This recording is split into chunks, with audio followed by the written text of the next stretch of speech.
So, hello everyone, I'm Ernick Francisco. So, my topic is all about mass airflow sensor or for short, MAP sensor. So, in the previous reporter, na-discuss na nila or nasama sa topic nila itong MAP sensor, no? But but now I will explain clearly and briefly the what is this MAP sensor.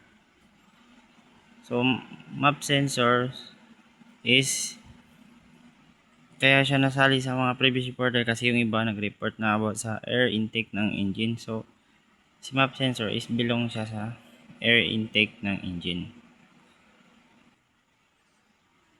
So, before we proceed to the topic, so let's have first a learning objective. So, at the end of the lesson, we will gonna define what is MAP sensor. Define MAP sensor purpose. So we're gonna understand how MAP sensor measure air intake to optimize engine and air fuel mixture. Next is identifying common components. So ma-identify natin mamaya kung ano-ano ba yung mga components ng MAP sensor and explain or the operating principle. So paano nga ba gumagana yung MAP sensor and yung role in performance and in mission. So malaking role ang MAP sensor sa malaki ang ginagampanan ng role ni MAP sensor sa engine. Malalaman niyo mamaya. So that's all for the objective. So now let's proceed to the definition. So from the definition, MAP sensor, a sensor determining the mass flow rate of air into fuel injected engine. So, crucial for ECU balance and deliver correct fuel mass for combustion chamber.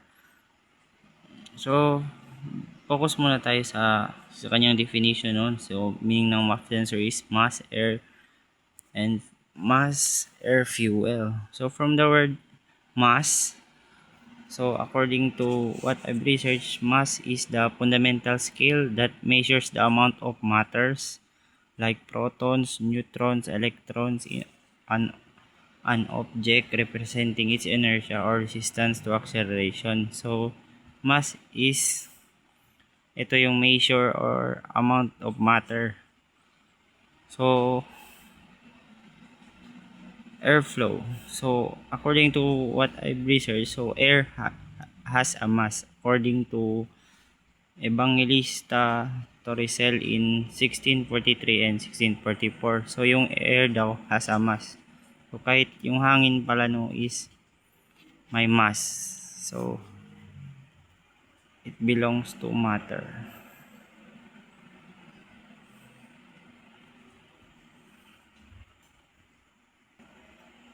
So, we all know that modern engines, parang lahat ng pumapasok sa loob ng mga modern engines is measured na because of sensors. So, makikita lang natin yung MAP sensor of course sa mga modern engines. Kasi lahat sa mga modern engines, lahat parang measured na or kalkulado na yung pagpasok sa loob, tulad ng gasolina. So ang approximately ang air na pumapasok sa loob ng combustion chamber is already discussed no, according to what also I've searched. So the mass of air entering the combustion chamber is 14.7 parts of air to 1 part of fuel. So next is the location. So where can we find the MAP sensor? No, so it's typically found between the air filter box and the throttle body in the intake system. So in between, nasa gitna siya ng throttle body and ng filter box. So it measures clean, stable airflow before it reaches the engine for optimal data. So essential for maintaining optimal air ratio. So So 14.7 to 1 part of fuel for engine efficiency. So enables the ECU to precise control the fuel injection, ensuring the proper combustion. So dahil dito kay map sensor, so nagkakaroon ng fuel efficiency dahil measured lang ang pumapasok na air and fuel sa combustion chamber. So dahil nga merong map sensor, so dito nasa-sense niya kung ilan lang ba dapat ang pumasok na hangin sa loob ng combustion chamber. So how map sensor works? So do you understand? By the way, you go back, no? So you already understand the map sensor, no? So map sensor is mass air fuel sensor. So again, the definition, it's a sensor determining the mass flow of rate of air into fuel injected engine. So now let's move on to how map sensor works or operating principle. So air mass measurement. So map sensor use a hot wire anemometer principle. A heated wire is cooled by intake air with the energy required to maintain its temperature correlating to the air mass flow. So ito na yung working principle ni map sensor, no? So it uses a hot wire anemometer principle. So a heated wire is cooled by intake air. So ito siya yung parang film. So ito siya parang ininit kasi may wire man yan, no? So mainit to na film, and then kapag pumapasok yung air, so doon nako-cool and doon na measure yung hangin na pumapasok. And then electrical signal conversion. So the changes in wire resistance from cooling is converted into precise electrical voltage signal. So yun yung sinabi ko. So itong film mainit to siya, no? So kapag may pumasok na hangin na malamig, so yung lamig na yun yung magsisend ng signals.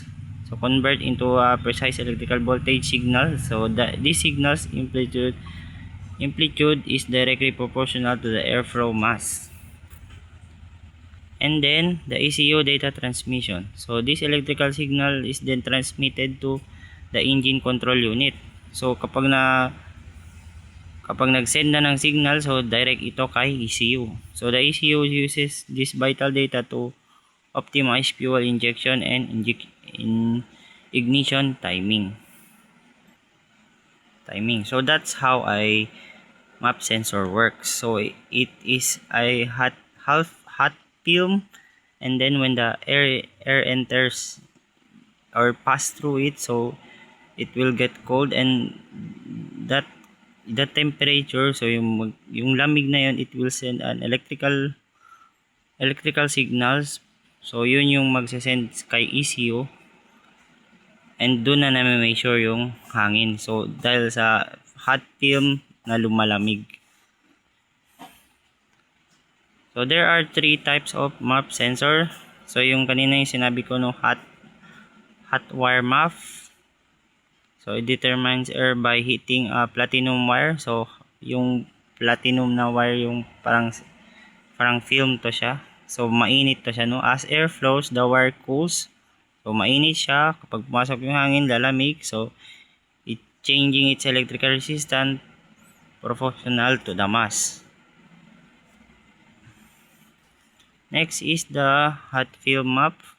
So hot film map also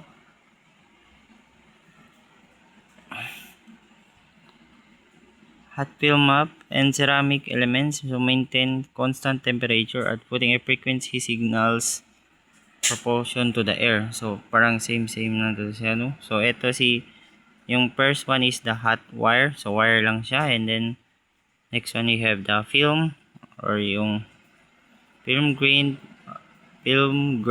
and ceramic elements.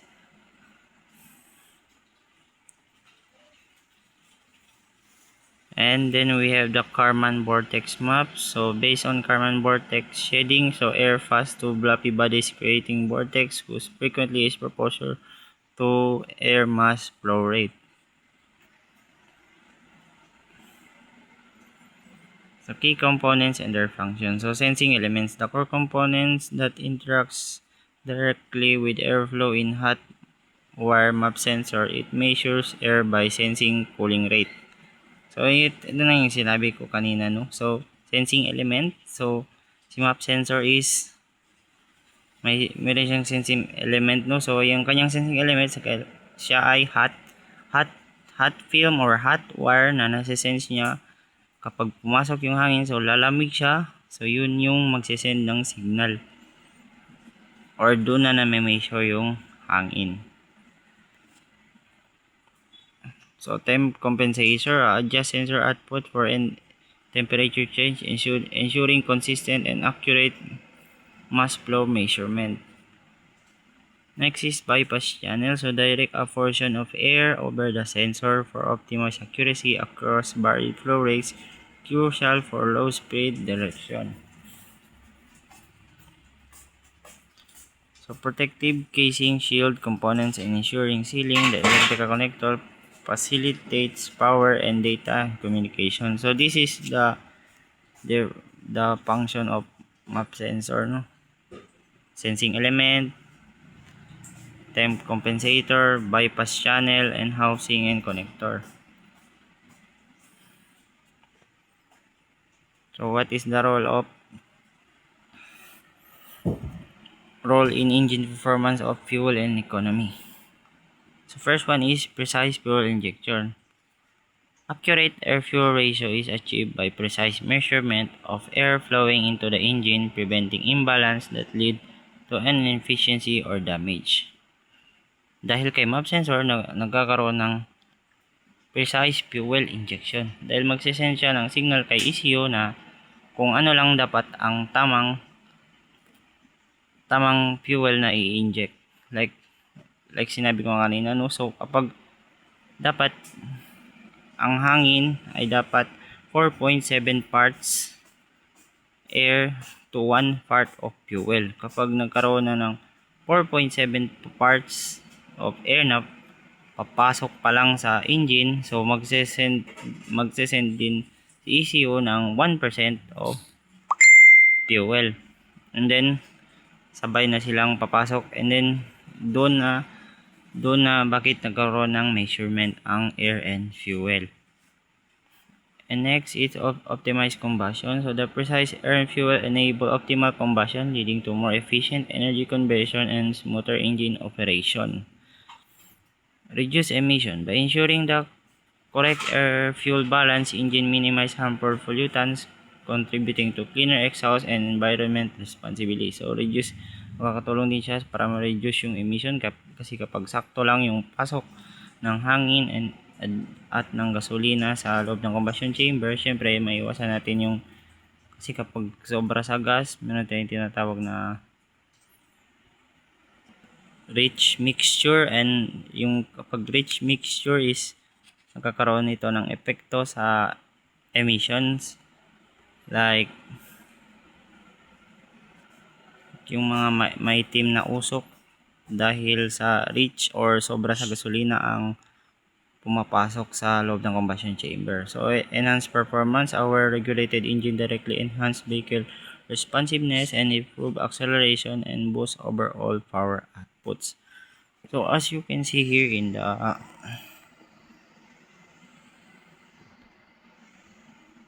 the diagram,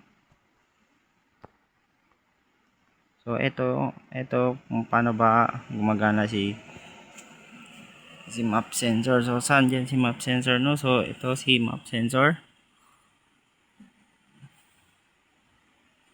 yung una. So yung nakikita nyo si map sensor, and then next is si EGR. So map sensor, so air and fuel enter, pass through the air enter, and then pass through the map sensor, and then it will send a signal to the ECU, and then the ECU will inject directly to the intake manifold, the mixture of air and fuel, and then goes into the combustion chamber. So, andito din si EGR, no? So, EGR is already discussed. So, 30% exhaust gas. So, according to previous reporter, so na-discuss ng previous reporter, si EGR nang kumukuha ng init galing sa exhaust and then pabalik dito sa intake para yung hindi pure yung malamig na hangin ang papasok kasi kapag pure, so it can cause hindi na siya fuel efficient, no, kapag malamig lang yung hangin na pumapasok sa combustion chamber. So kapag nadagdagan ng init na hangin, so magiging fuel efficient. So ito yung si EGR. So si MAP sensor naman is tumutulong siya para sakto lang yung hangin na papasok, and then si EGR naman is magdadagdag siya ng mainit na hangin. So this is the diagram of how EGR and MAP sensor works. Next here we have common issues and diagnostic. So ano nga ba yung pwedeng mangyari so sa ating MAP sensor? So symptoms of a faulty MAP sensor. So ano nga ba yung mga posibleng mangyari kapag sira yung MAP sensor? So idling or stalling. So kapag hindi normal yung minor ng ating sasakyan, so maaaring sira si MAP sensor. So hesitation during acceleration. So kapag na-accelerate tayo and then parang pumupugak or parang hindi normal yung pag-accelerate natin, so it can be a symptoms of faulty MAP sensor. And increased fuel consumption, kapag mabilis or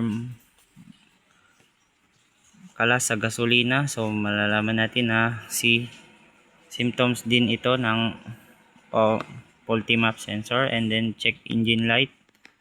So ang code na ano ba tawag sa so ang fault code ni MAP sensor sa OBD or sa onboard diagnostic is P0102 and P0103 sa check engine. So kapag gumamit tayo ng diagnostic tools at lumabas yung code na P0102 or P0103, yun ay symptoms of a faulty MAP sensor. Ibig sabihin sira si MAP sensor. And lastly is last symptoms is difficult starting. So kapag hirapan mag-start yung makina or engine, so isa din sa symptoms nun ay sira si MAP sensors. So common causes of failure: accumulation of dirt and contaminants. So maring madumihan si MAP sensor, so kailangan natin ito linisan. So kapag madumi, it can cause failure. Kapag palaging madumi or hindi natin nalilinisan or pinabayaan lang natin for a long period of time na ginagamit at hindi natin siya na-maintain, so it can accumulate dirt and it can cause failure. Sensor component malfunction, and then maaari din mag-cause ng failure kapag nasira talaga. So yung mismong MAP sensor talaga is maaaring masira. So lahat naman ng bagay is nasisira. So we expect that everything, so maaaring masira sa loob ng components ng MAP sensor, so it can cause failure. Wear and tear over time. So kapag matagal na hindi napalitan si MAP sensor, it can wear or tear. So maaari itong masira. So it can cause to failure. Next is we have the basic diagnostic procedure. So recognize visible symptoms. So, mga symptoms kanina, basic diagnostic. So, paano nga ba natin maayos or masusolusyonan ang problema kay MAP sensor, no? So, recognize visible symptoms. So, kapag nagkaroon na tayo ng isa sa mga symptoms like yung difficult starting, so maaari natin na i-check na. So, yun yung kasali sa mga basic diagnostic, and then use OBD scanner for codes. So, pwede natin i-scan kung masira na ba si MAP sensor. Kapag ilabas yung fault code na P0102, na ibig sabihin ay sira si MAP sensor. And we can also live data analysis. So, in modern car, so we can check our sensors. Ito yung tinatawag na live data analysis, MapGS and Nginx. So, and then lastly, we can locate sensors on air intake part. So, pwede natin i-check din si map sensor, no? So, nalaman naman natin, no? So, si map sensor is in between the throttle body and the air filter. So, nasa gitna siya. So, nasa hose siya nakalagay. And then, last one is, we have here na maintenance tip.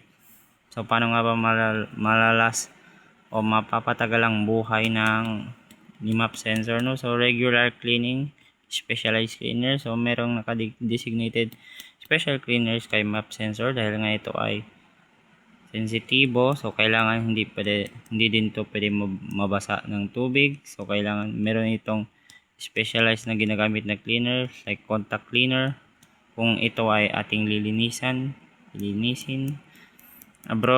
Avoid abrasive materials and use soft cloth. So, kapag nilinis natin to, so pwede tayong gumamit ng soft cloth. And then note, Karman vortex sensors cannot be cleaned.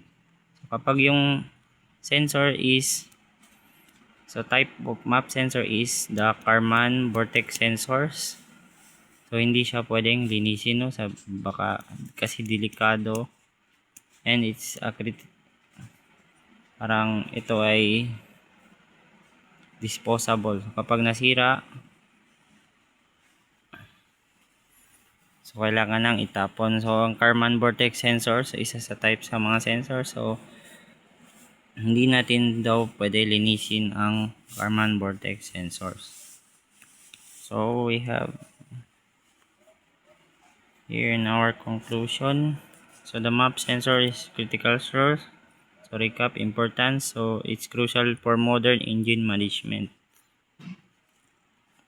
Ensures optimal air-fuel ratio for efficient emission and performance. Directly impact vehicle operation and environment compliance. So, si map sensor, no, ay isa sa mga critical or pinaka-importante sa modern engine. So, hindi natin makikita sa mga lumang engine si map sensor, no. So, nakalagay lang siya sa mga modern engines where everything is measured. The air, fuel.